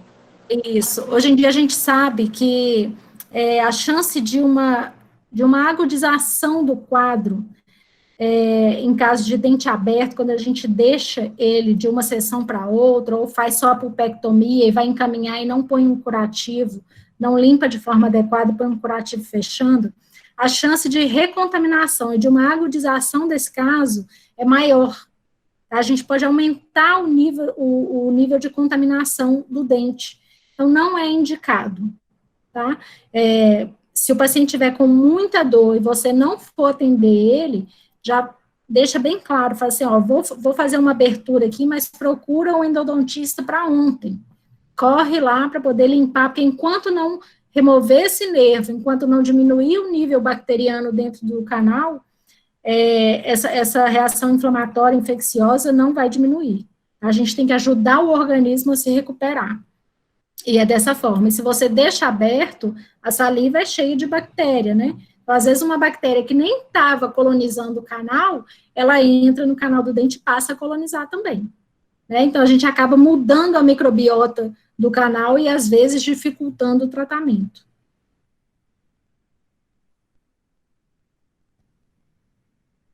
Pode continuar? Pode continuar. Então, vamos lá. Então, a gente tem as limas de aço inoxidável, que são as limas K da Dentsply, que eu falei para vocês, né, que são o que eu imagino que todo mundo utilize, né, que foi indicado na graduação. Elas são limas mais resistentes, com menos flexibilidade, tá? A gente tem as limas tipo C-Pilot. Essas limas aqui, não sei se vocês já tiveram algum contato com elas, elas têm no tamanho 6, 8, 10, 15, tem uma 25 aqui, mas a gente quase não utiliza, eu particularmente nunca nem vi dela, tá? Seria mais aqui, a 15, 10, 8 e 6, elas são excelentes, são da VDW, tá? São limas em aço inox também, só que elas são mais resistentes um pouquinho, e elas não têm corte na ponta. Então, em casos que a gente não está conseguindo o acesso ao canal, a gente pré-curva a pontinha dela do jeito que eu mostrei lá atrás, e vai negociando esse canal, empurrando, ela vai por apertamento, né? Então, a chance dela causar um degrau ou um desvio é menor, tá? Essas aí são limas que eu tenho em todos os jogos meus, pelo menos uma 10 e uma 15, elas são muito boas. Se vocês puderem experimentar, eu indico, tá? As limas, tipo K também, só que em níquel titânio, tá? Elas já são limas bem mais flexíveis, só que esse tipo de lima, essa liga, a gente não consegue em limas finas, assim, de calibre fino, tipo 15, 25, até a 20, a 25, a gente não consegue pré-curvar, ela volta ao formato original, tá? Então, às vezes, a gente tem um pouquinho de dificuldade de trabalhar com ela, por ela ser muito flexível. E aqui, eu não sei se vocês tiveram algum contato, mas está sendo desenvolvido por algumas empresas, inclusive a MK Life, que é uma empresa brasileira de limas, uma sequência manual, tá? Só que com a filosofia do tratamento rotatório e reciprocante, do tratamento mecanizado. Então, vocês vão observar aqui que eles têm um kit com uma lima de pré-alargamento, que substituiria, no caso, as gates, com uma lima 15, aí tem a 15, 20, 25, 30, 35, só que percebam que ela vem alargando mais do que as limas K. Conseguem perceber isso? Ela vem dando um corpo para o canal. E essa é a filosofia do tratamento mecanizado. Então, o que essas empresas estão tentando lançar na graduação, fizeram esses produtos voltados para a graduação, para poderem usar no manual, sem ter que adquirir um motor, né? São esse kit de limas aqui, com taper, que a gente fala, que é quando ela vai alargando e dando corpo para o nosso canal. E elas são ligas de níquel titânio também, são mais flexíveis. Esse tipo de lima de níquel titânio vai permitir com que eu mantenha o formato do meu canal, evitando aqueles problemas anteriores, tá? A instrumentação, ela pode ser aquém ou além, né? Eu posso ter uma sobre-instrumentação, instrumentar além do meu forame, ou eu posso ter uma subinstrumentação, quando eu instrumento aquém do meu forame. Isso vai me trazer problemas também. Tá? Então, olha que interessante esse caso aqui. A paciente chegou lá no consultório para retratamento do 24, e a gente percebe que ela teve uma subinstrumentação e uma subobturação no canal palatino desse dente. O vestibular estava ok. Só que aí, eu cometi um erro na minha odontometria. Esse canal vestibular, que era o que estava totalmente obturado, eu instrumentei ele além, tá? E vocês vão ver o que acontece quando a gente utiliza um cimento com bom escoamento e uma instrumentação além do ápice. Por quê? Quando a gente instrumenta além, a gente amplia o forame, tá? Esse forame, ele fica muito mais aberto do que quando a gente instrumenta no limite ou aquém, dependendo da filosofia. Então, observem aqui, olha o meu cone, o tanto que eu tive que cortar ele, olha como ele é mais calibroso, o diâmetro dele está bem maior do que o palatino. Tá vendo? Por quê? Porque aqui estava muito aberto. Então, eu tive que cortar ele para ele adaptar nessa região. E quando eu fui obturar, olha o que aconteceu. Cimento por todo o trajeto da instrumentação. Inclusive, essa paciente não quis fazer uma tomografia, mas, inclusive, eu acho que isso aqui foi até para o seio da paciente, tá? Mas a gente não tem como saber, porque não tem um exame adequado. Graças a Deus, essa paciente não teve nenhuma sintomatologia, isso aqui já tem mais de ano, né, que ela fez isso, não voltou também para acompanhamento, então não sei falar como tá. Mas, pelo menos, ela não sente nada. Eu já conversei com ela por telefone, ela não foi fazer o acompanhamento, mas falou que estava tudo bem. Então, é uma coisa que a gente tem que ter cuidado. E quando a gente fala em erro de odontometria, a gente tem que levar em consideração uma coisa... Opa, deixa eu voltar aqui. É isso.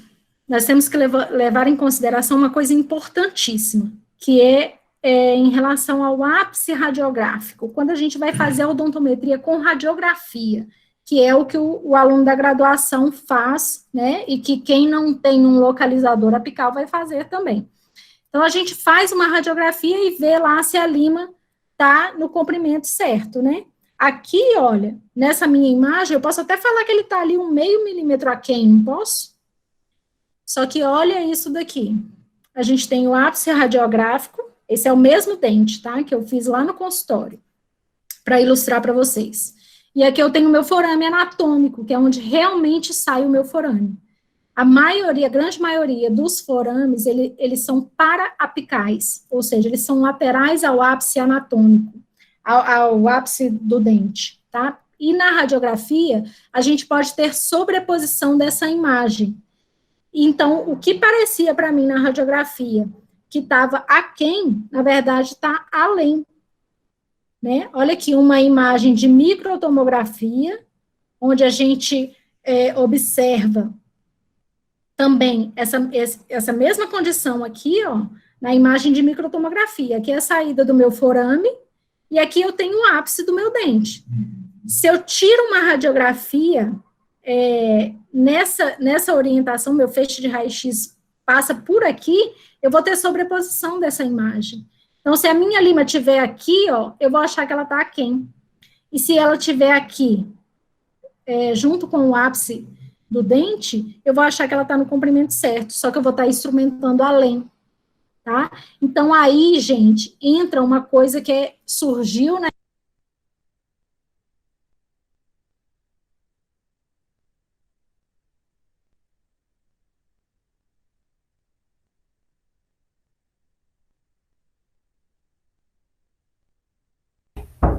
Doutora, alguém tirou o seu áudio? Ele está mudo. Se a senhora puder voltar, porque eu não consigo voltar.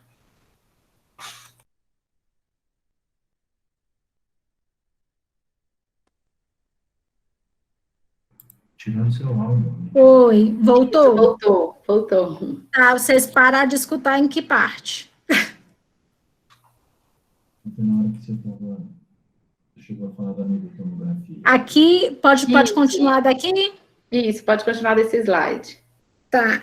Então, aqui, gente, a questão falando do localizador apical, né, que é um aparelho que o endodontista, ele tem que ter no consultório hoje em dia, e seria interessante, inclusive, que as faculdades disponibilizassem para os alunos ter conhecimento desse tipo de técnica para realizar a odontometria de forma mais precisa e correta, tá?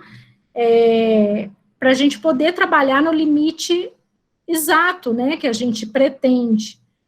Então, não instrumentar nem muito aquém, nem muito além. Um outro acidente que pode ocorrer é a perfuração cervical, e ela normalmente ocorre por causa do uso das gates. Eu não sei se meu professor está aí junto com o pessoal, mas ele fala uma coisa que é assim, que quem usa gates só faz com a gates, né? Ela tem sido substituída por outros tipos de instrumento, mas o que acontece com o uso excessivo da gates é esse rasgo na dentina. Deixa eu voltar aqui o laser. Esse rasgo na minha raiz, tá? Pelo diâmetro da ponta, dependendo do calibre da gates que eu vou usar, isso pode acontecer, principalmente em molares inferiores, com raízes que têm essa curvatura. Entre as raízes, acontece muito entre as raízes mesiais, né, de molares inferiores. Então, quando eu uso a gates aqui no meu canal, essa parte que é mais estreita, a gente tende a desgastá-la, se eu utilizar um instrumento de diâmetro amplo, né? Então, pode ocorrer esse tipo de acidente. E aí, na hora que a gente faz, ou ele sangra bastante, né, na hora que a gente mexe, toda hora que encostar alguma coisa ali vai sangrar, porque vai ter contato com o ligamento periodontal, ou na hora, acontece também na hora da gente obturar, extravasar cimento no meio das raízes, e muito provavelmente é porque ocorreu esse rasgo, tá? E ele pode trazer sensibilidade para o paciente pós-operatório. A perfuração radicular, que é durante a instrumentação com as minhas limas, né, ocorre demais, o índice de incidência desse tipo de perfuração, ela aumenta muito em retratamentos, tá, porque são casos que a gente já teve um problema ali pré-instalado por algum motivo, por um outro profissional ter mexido e ter criado um degrau ou qualquer outra coisa que vai levar você nessa direção, entrar com a lima numa direção que não é a direção certa, né? Então, esse paciente aí, ó, também meu lá do consultório, removemos a coroa e na hora de fazer a desobstrução, observem aqui que o canal mesiovestibular, ele não acompanhou a curvatura da raiz. Olha aqui, ele veio reto, tá? Isso é uma outra característica dos condutos radiculares, eles acompanham o formato da raiz. Então, se ele está, assim, numa direção totalmente contrária, tem alguma coisa errada, tá?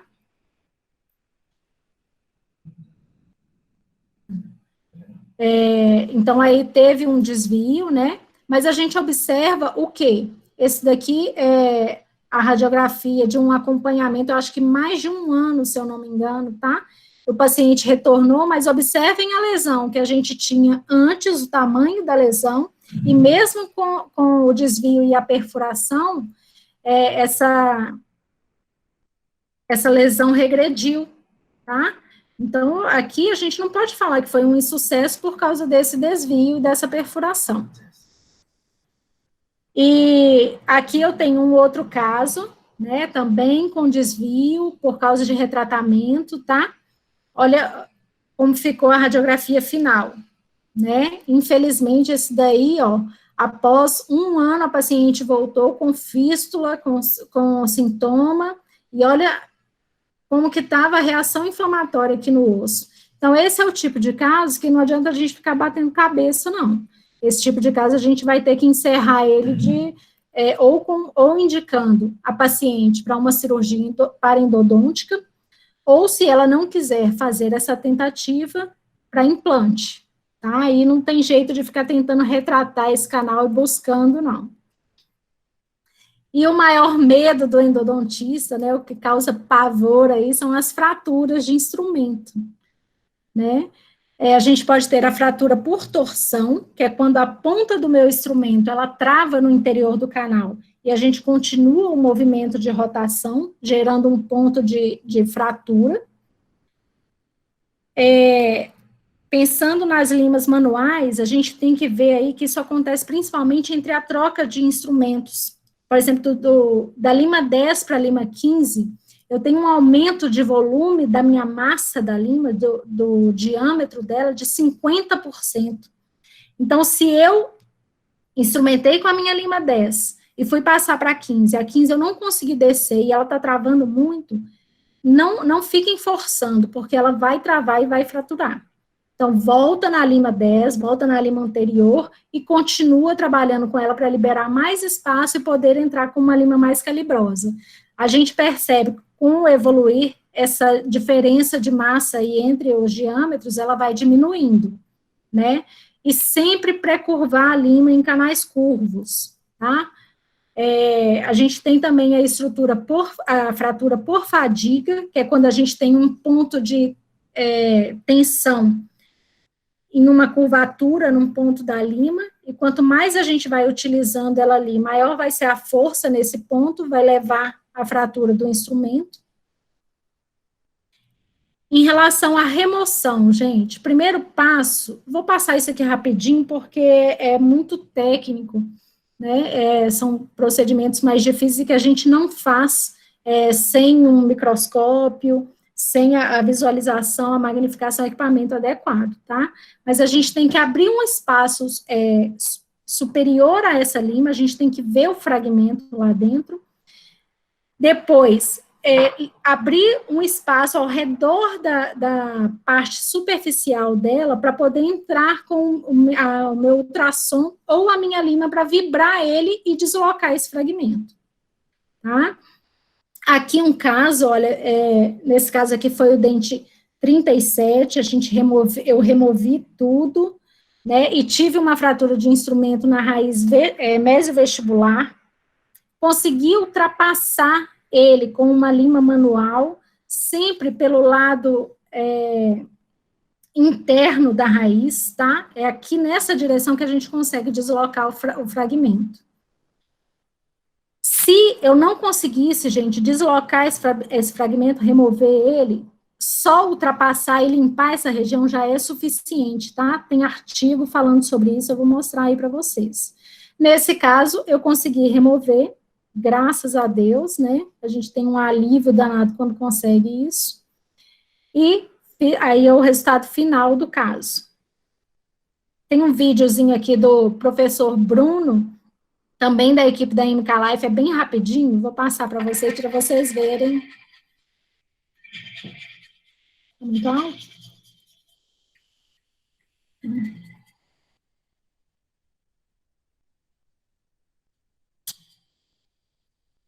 Olha o fragmento lá dentro do dente. Essa é uma visão com microscópio. Olha lá, ele vibrou a lima com ultrassom, tá vendo? Ela pula. Olha o que vai acontecer com ela. Ela pula, quando a gente consegue abrir esse espaço e movimenta ela com o ultrassom lá dentro, ela sai, ela desloca.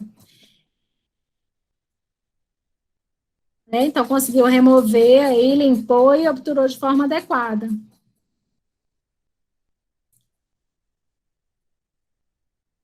Vou passar aqui. Gente, eu quero deixar bem claro que remoção de fragmento é mais uma satisfação pessoal do dentista do que uma necessidade mesmo, tá?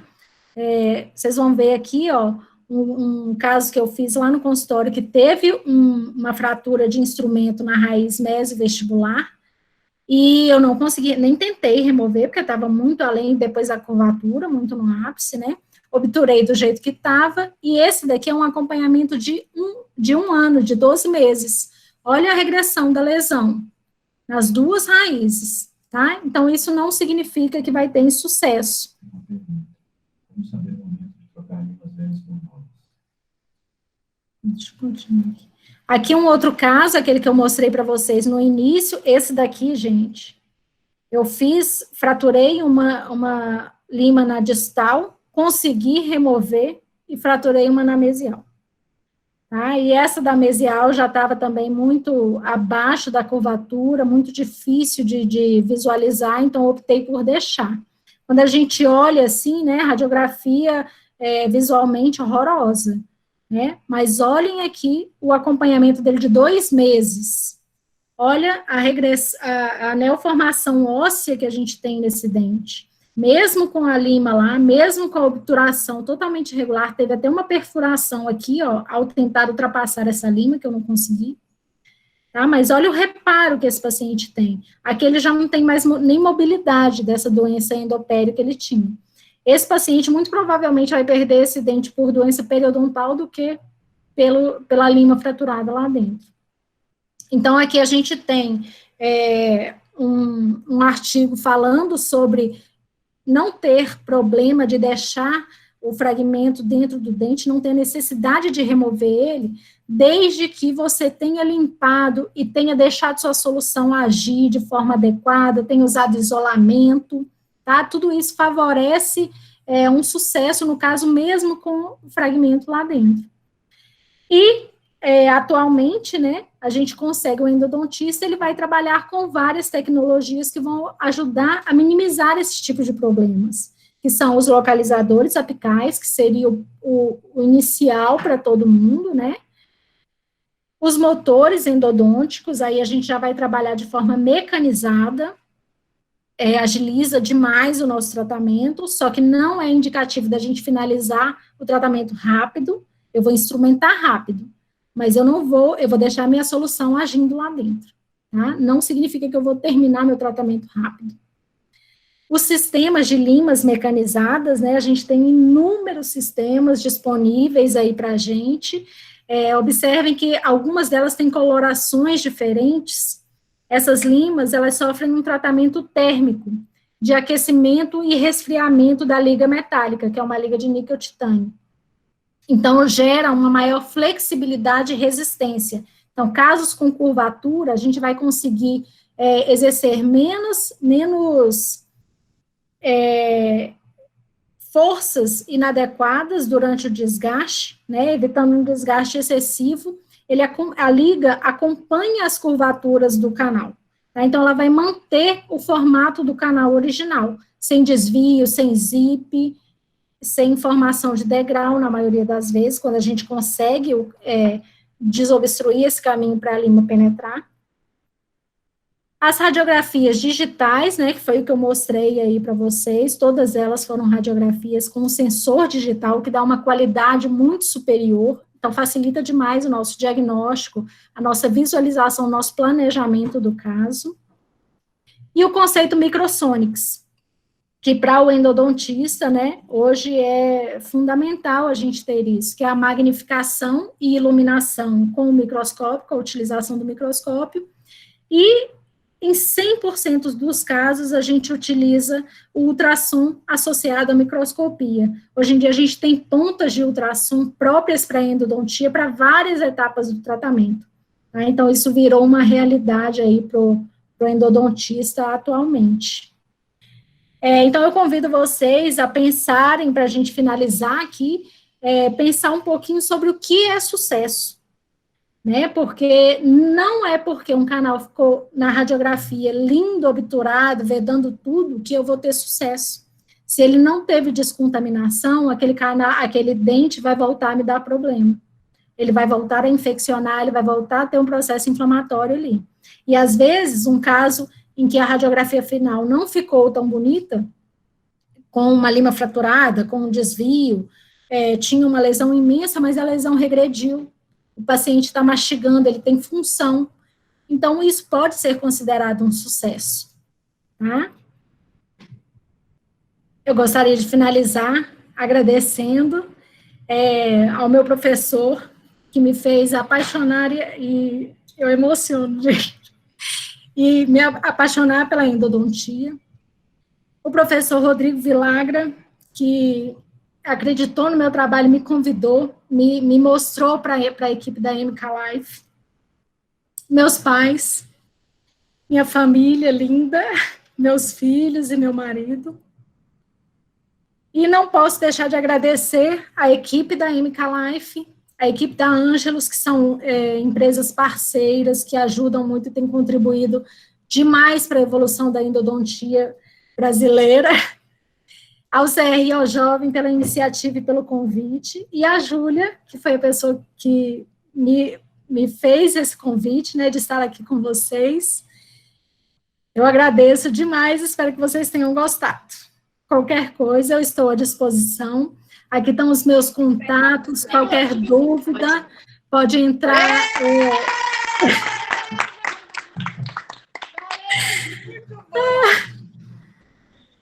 Gente, tem meu Instagram aí, deixa eu falar só rapidinho, que correndo. Eu e o Carlos, a gente está fazendo um projeto, iniciando um projeto aí, que é o At Work.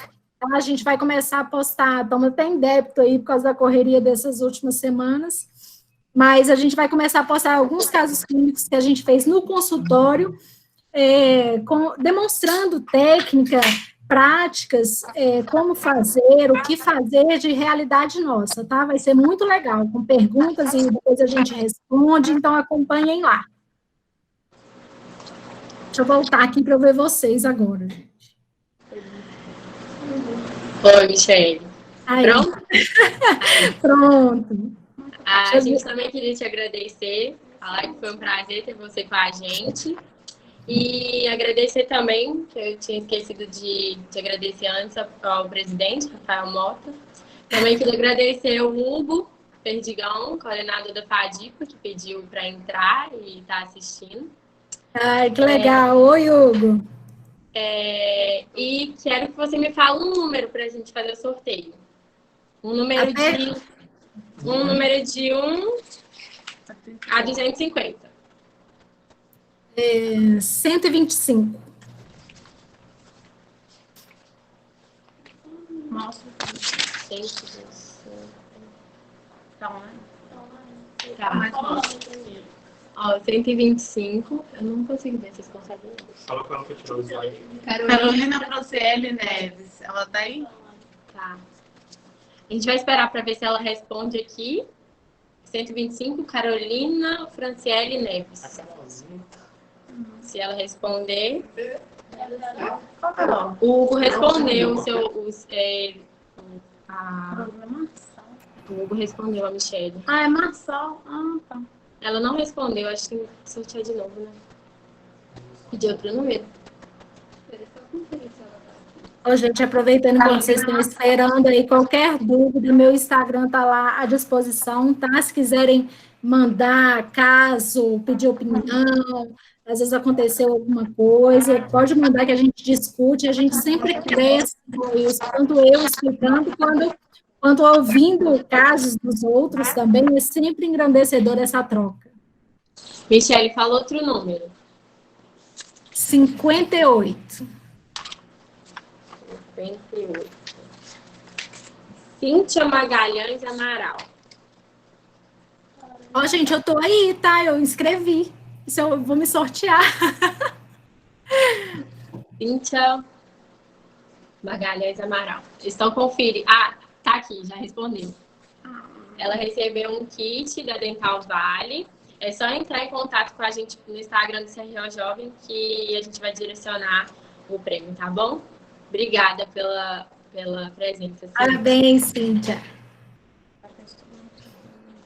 Eu queria agradecer de novo ao pessoal do CRO Jovem, ao pessoal que fica aqui ajudando em todas as lives. Queria te agradecer de novo, agradecer ao Carlos, que mostrou interesse sempre. Ai, lindo! Agradecer todos vocês que estiveram com a gente aqui. Sem vocês, isso não é possível, a gente não consegue realizar nossos projetos. E avisar que quinta-feira que vem nós temos a última live do nosso projeto com a doutora Kênia. E amanhã já está liberado para começar as inscrições. E vamos soltar os flyers e tudo mais. E depois a sua aula está gravada. A gente grava e vai disponibilizar no YouTube. A gente avisa no CRO também, no Instagram do CRO, quando já estiver disponível no YouTube. Certificado sempre como semana de Certificado também da sua aula, avisar para todo mundo, pegar no site do CRO de Minas Gerais, mas sempre tem um atraso. Então a gente está sempre avisando no stories do Instagram, um post falando, já saiu o certificado, pode tirar e tudo mais. Porque não é a gente que faz certificado, vem de BH. Mas é isso. O Carlos entrou. Obrigado, Júlia. Valeu, obrigadão. Valeu, turma. Companheirão. Beijão para você. Aproveitem a aula aí. Muito obrigada. Agradecer de novo a Júlia, ao CRO pela iniciativa, muito bacana, uma ótima forma de aproveitar o tempo ocioso que a gente está tendo aí de forma produtiva, né? Ai, minha amiga. Um beijo. E é isso, gente. Eu até me emocionei com ela. Beijo, amiga. Eu sou chorona. É isso. Prazer, gente. Foi um prazer imenso estar com vocês aqui. Que bonitinho. Tchau. Obrigada. Tchau, com Deus. Se cuidem.